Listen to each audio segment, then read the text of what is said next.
আমি কিংবদন্তির কথা বলছি। আমি আমার পূর্বপুরুষের কথা বলছি। তার করতলে পলিমাটির সৌরভ ছিল, তার পিঠে রক্ত জবার মতো ক্ষত ছিল। তিনি অতিক্রান্ত পাহাড়ের কথা বলতেন, অরণ্য এবং সাপদের কথা বলতেন, পতিত জমি আবাদের কথা বলতেন। তিনি কবি এবং কবিতার কথা বলতেন। জিহ্বায় উচ্চারিত প্রতিটি সত্য শব্দ কবিতা, কর্ষিত জমির প্রতিটি শস্য দানা কবিতা। যে কবিতা শুনতে জানে না সে ঝড়ের আর্তনাদ শুনবে। যে কবিতা শুনতে জানে না সে দিগন্তের অধিকার থেকে বঞ্চিত হবে। যে কবিতা শুনতে জানে না সে আজন্ম কৃতদাস থেকে যাবে। আমি উচ্চারিত সত্যের মতো স্বপ্নের কথা বলছি। উনুনের আগুনে আলোকিত একটি উজ্জ্বল জানালার কথা বলছি। আমি আমার মায়ের কথা বলছি।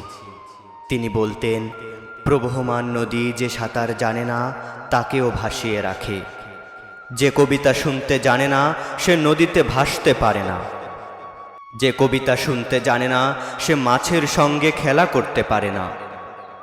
যে কবিতা শুনতে জানে না সে মায়ের কোলে শুয়ে গল্প শুনতে পারে না। আমি কিংবদন্তির কথা বলছি। আমি আমার পূর্বপুরুষের কথা বলছি।